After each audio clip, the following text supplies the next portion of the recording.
del otro lado, que todavía tenemos mucho de programa por delante y ahora con un invitado en el piso para charlar también sobre algo de lo que veníamos discutiendo, nuestros pareceres acá en torno al cine, la industria del cine, cómo se consume ahora, etcétera. Lo voy a presentar y vamos a empezar con esta conversa. Juan Belis, docente, comunicador. Buenas. Bienvenido acá ¿Cómo al andan? estudio Emilio Camaitacuri. Gracias por invitarme. Qué lindo que está acá. No había venido nunca. Sí habías venido. No acá al estudio de radio. Todo de lo que le pasa a nuestros invitados e invitadas es que conocen la comunidad porque es sobre todo un lugar donde hay mucha fiesta, evento cultural. Pero bueno, siempre es bueno también cuando les hacemos conocer esto otro que también sucede. Así que bienvenido al estudio Emilio Camaitacuri, a Radio Trinchera. Y bueno, un poco esta entrevista surge porque veníamos charlando, las chicas suelen hacer distintas columnas sobre cine, la época que nos atraviesa también es el de las nuevas tecnologías, la IA, y bueno, esta nueva forma en la que se empieza o no a consumir. Hace unas semanas venían hablando de las series verticales. Las series verticales, esos nuevos formatos. Claro. ¿Qué te pasa con vos? ¿Sos guionista? No, más que desde la producción. Más de la producción. Sí, más desde el rol de análisis o de investigación. Estoy como más parado por fuera de la producción. Si bien en algún momento tuve algún intento de dedicarme a la realización y a la escritura, me encanta la escritura, pero un poco a raíz de eso, de querer como ir entrenando o afinando o, entre comillas, exigirle un poquito más a la mirada espectatorial, cinéfila, como que me sedujo más ese camino, ese lado, ese costado. Y bueno, es desafiante para los y las que nos dedicamos un poco a eso, a entrenar la mirada o a contagiar algo de ese entusiasmo, más desde el análisis, la crítica, la docencia, la investigación o la teoría. Todo esto que está pasando. Digo, cambia los modos de ver, de consumir, ¿no? Audiovisuales en un sentido amplio. En todo lo que tiene que ver con cine, pero también con series, contenidos y producciones audiovisuales en diferentes formatos, en redes sociales, en plataformas, y con ese cambio de ver y cambio de experienciar desde un rol espectatorial, cambian también inevitablemente los modos de producción. Se hacen cosas distintas porque las miradas de espectadores como que exigen otras cosas.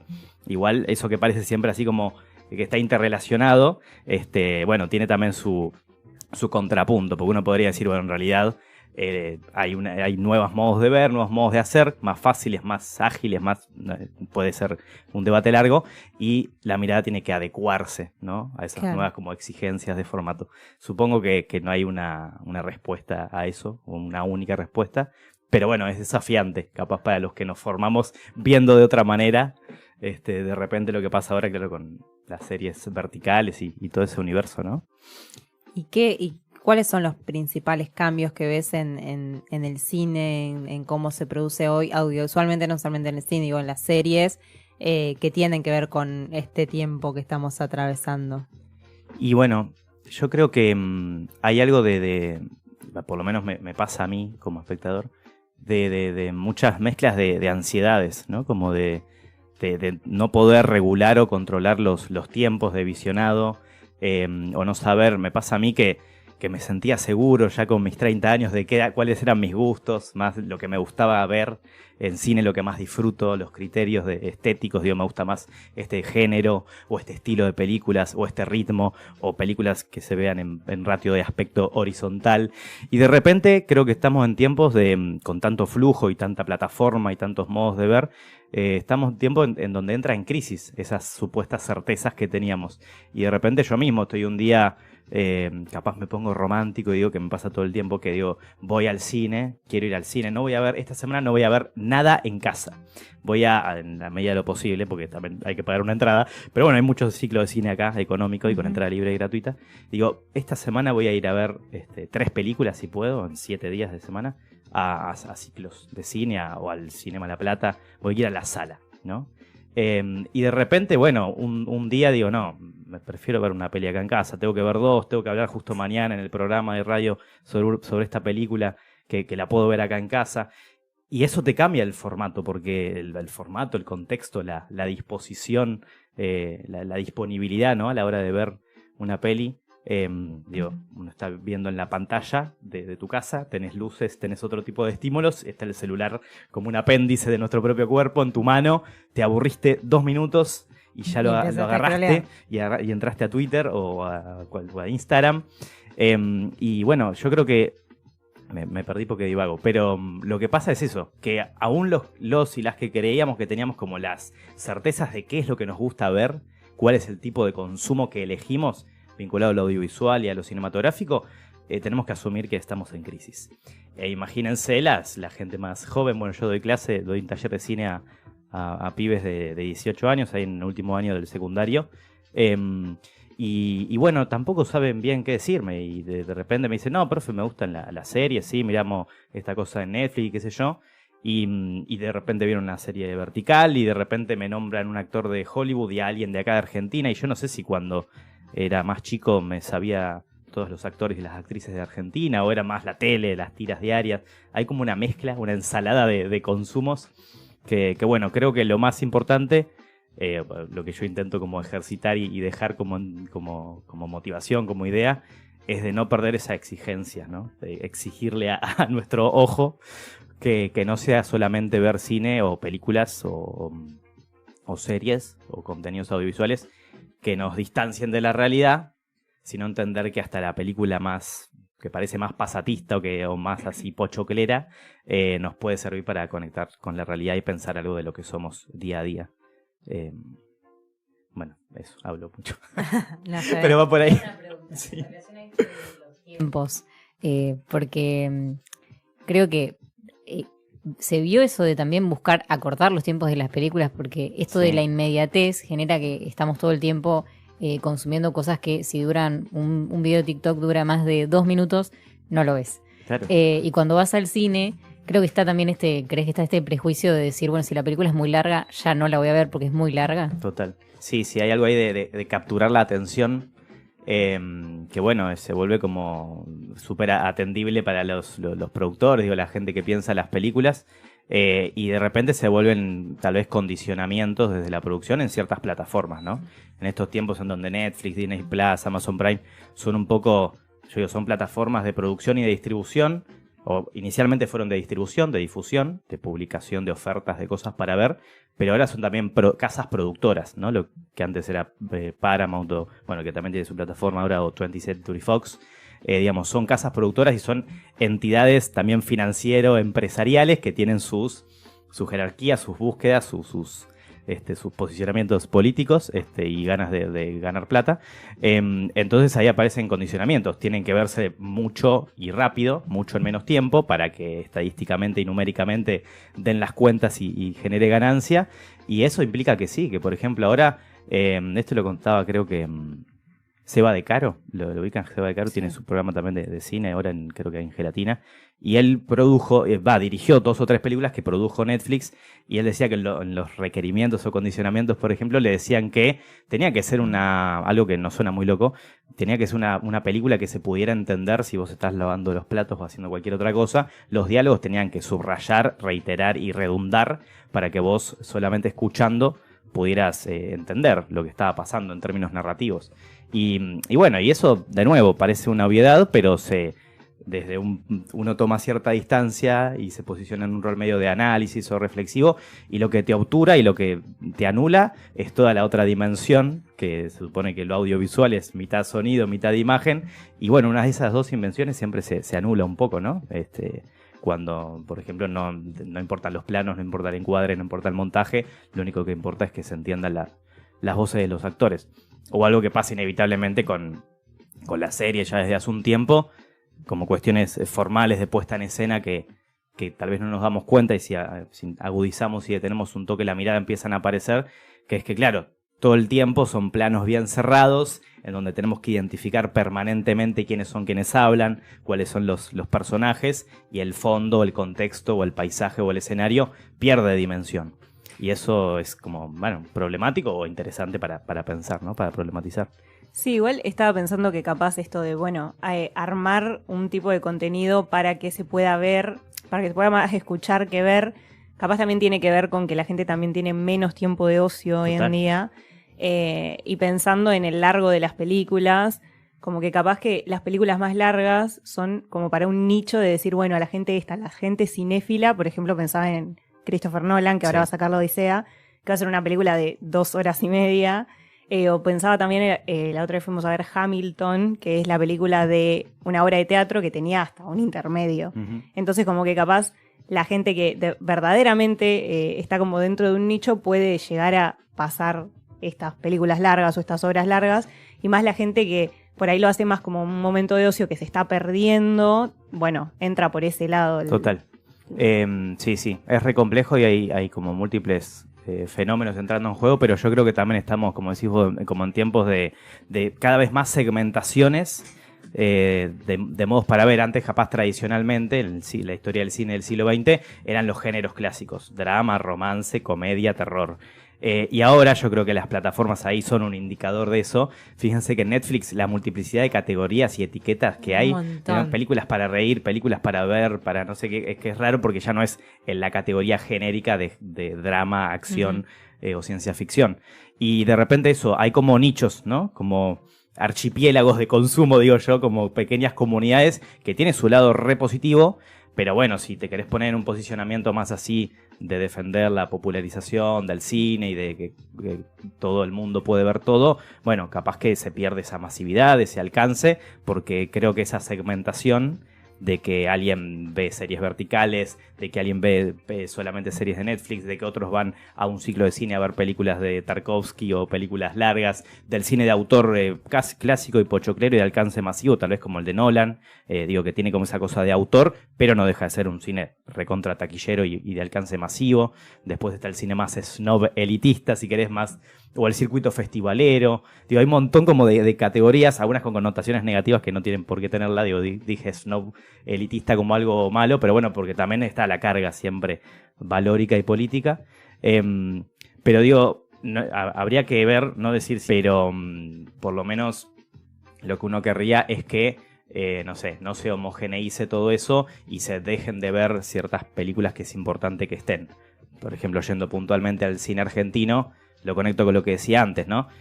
Si cada vez se ven más y cada vez importa más solamente ver la cara de los personajes cuando hablan, o ni siquiera verlas y solamente escuchar el diálogo, bueno, el cine argentino se pierde cierta federalización de ver un paisaje y ver una película que se salga de los márgenes de la ciudad autónoma de Buenos Aires y sus alrededores, por ejemplo, que es algo que pasa mucho acá hace tiempo y hay muchísimo cine para ver por fuera de Buenos Aires, pero bueno, no es lo que garpa todavía para las plataformas. Todavía, igual. Porque ahora, si bien es un cine muy de autor y muy como jerarquizado y también masivo y taquillero, por ejemplo, Lucrecia Martel hizo un documental que se corre mucho de los parámetros capaz más convencionales y más masivos, y sin embargo Netflix la compró, porque le fue muy bien en Estoy hablando de nuestra tierra, que es te muestra una comunidad de aborigen de Tucumán, la comunidad Chuchagasta, bueno, el caso de Javier Chocobar asesinado, y es un tipo de documental que uno diría, qué raro que esté en Netflix. Claro. Y a Netflix le interesó y puso la plata porque le fue muy bien en taquilla en las salas comerciales primero. Entonces también pasan esas cosas, qué sé yo. No, y pienso también que bueno, qué es lo que va a deparar también después de lo que queda con el desfinanciamiento de lo que es las producciones argentinas, ¿no? Porque justamente decís, no podemos negar que son empresas y que hay un interés ahí por detrás particular. Y qué pasa cuando es esa empresa la que te financia y no hay una producción que quizás esté enmarcada en decir, bueno, vamos a producir este cine, estas series para pensar este país, o sea, o para que nuestra gente consuma esto. Total. Sí, es re complejo y yo creo que lo que pasa en definitiva es que se terminan homogeneizando los modos de hacer, por lo tanto las miradas. Digo, si no se federalizan los modos de hacer, las producciones, en términos de representación, también de cantidad de gente que forma parte de la producción, porque hasta ahora, por ejemplo, en Netflix, que financió una serie espectacular como El Eternauta, uno va a los créditos y hay un montón de gente formada en diferentes partes del país, inclusive del continente. Hay algunos latinoamericanos que no son argentinos que participaron allí en sonido, en áreas más técnicas, si querés. Después la dirigió Bruno Stagnaro, que es de Buenos Aires. Uh-huh. Pero bueno, hay una federalización ahí que todavía pervive, todavía subsiste, pero porque, y fíjense cómo está todo relacionado, porque todavía persisten y subsisten las universidades públicas nacionales, por ejemplo, porque uno se hurga un poquito ahí y la gran mayoría, son graduados, capaz que viajaron a Buenos Aires, la mayoría, por eso llegaron más rápido a contactarse, pero son de diferentes partes del país que estudiaron o en la NERC o en la UBA, o alguno también, hay participado gente que se graduó acá, en la Facultad de Artes de La Plata. Entonces digo, está todo vinculado, y en la medida en que sí, lo privado siga ganándole a lo público y no haya no haya inversión, no haya políticas públicas, no haya fomento, se desarticule, se termine de desguazar el fondo de fomento del Inca, por ejemplo, deje de estar en vigencia la ley de cine, que está en vigencia desde el año 94, que entre otras cosas indica que con el 10% de la entrada que uno paga, se financia ese fondo de fomento, en salas privadas o en públicas, la del Select, la sala municipal de acá de La Plata, o la de Cinema La Plata. De ahí surge el fondo de fomento. Si eso deja de existir, en la medida que eso empieza a dejar de existir, va a haber menos federalización, menos diversidad y menos heterogeneidad en las miradas. Y bueno, en el punto más extremo de todo eso, vamos a ser menos exigentes a la hora de ver películas y vamos a entender capaz que el cine es solamente, primero una herramienta solo de divertimento capaz, no como una herramienta de divulgación social para ver problemáticas como en Nuestra Tierra, por ejemplo, que plantea una problemática social, o como puente para el conocimiento, para conocer cosas, para reflexionar, para conocer el mundo. Va a ser solamente para divertirse. Y supongo que después va a dejar de existir porque van a ganarle otros formatos más inmediatos, más espontáneos, como un reel de TikTok. Entonces, ahí está la complejidad. El presidente del INCA, del Instituto de Cine, sin ir más lejos, Carlos Pirovano, que es economista y no tiene mucha idea del cine, ni en su trayectoria, ni en su intelectualidad, dijo que vio una de las películas más taquilleras del año pasado, que a mí particularmente no me gustó, pero le fue muy bien, que es Homo Argentum. Hizo que mucha gente vaya a la sala. Dijo que la vio por TikTok. ¿Para qué la voy a ir a ver al cine si la puedo ver por TikTok? Eso lo dice una voz de autoridad. Ya sabemos lo que dicen las voces de autoridad en este país igual, ¿no? Empezando por el jefe de Estado.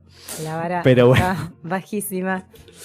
Pensaba con esto que decías de ver por TikTok. La otra vez también charlando con unas amigas nos pasa eso. Que me decía, estaba viendo un programa que me hacía reír un montón. Y eso, como y en un rato me di cuenta que estaba mirando el celular y dejé de prestar atención a eso. Capaz no te das cuenta. Claro, y no te das cuenta que lo hiciste y te perdiste. Como hay algo ahí con la atención que también me parece que es una disputa. Sí.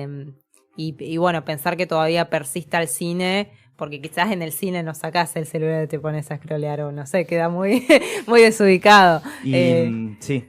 Pensar como en un lugar, además, en el que va mucha gente de distintos lugares.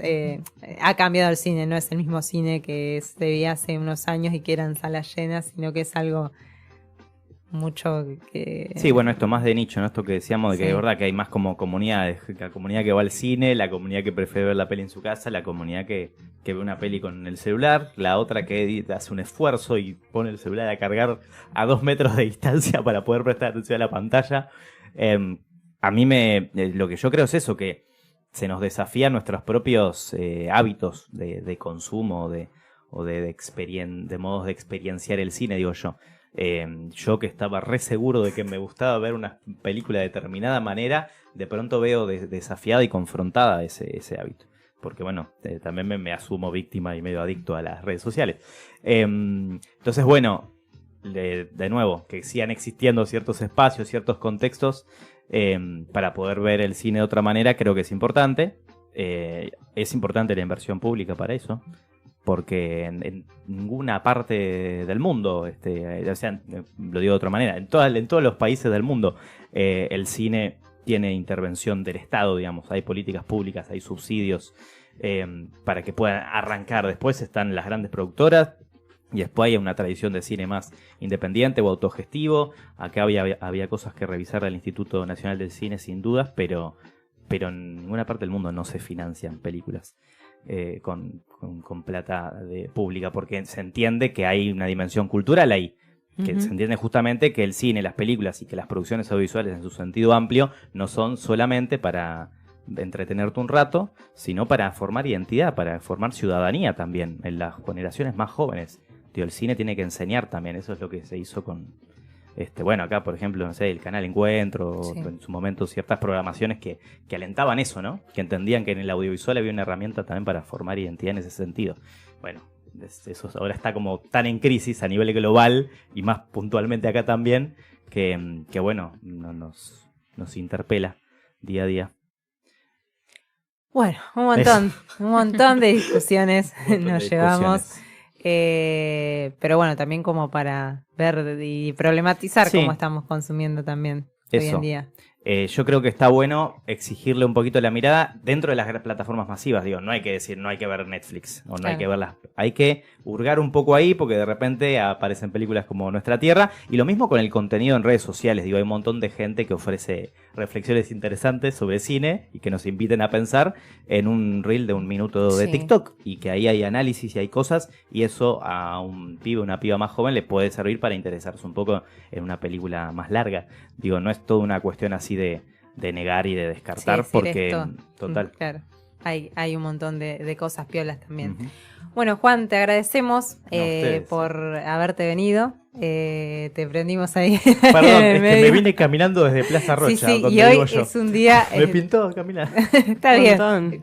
Y presenciar el aire ahí, qué está pasando en la calle en este día también. Sí, también. Estaba deprimido, necesitaba caminar. Sí, caminar y escuchar algunos temas del Indio, de Patricio Rey. Así que vamos a escuchar. Porque hoy todo el programa... No, tanda, listo, tanda y enseguida seguimos con la segunda hora.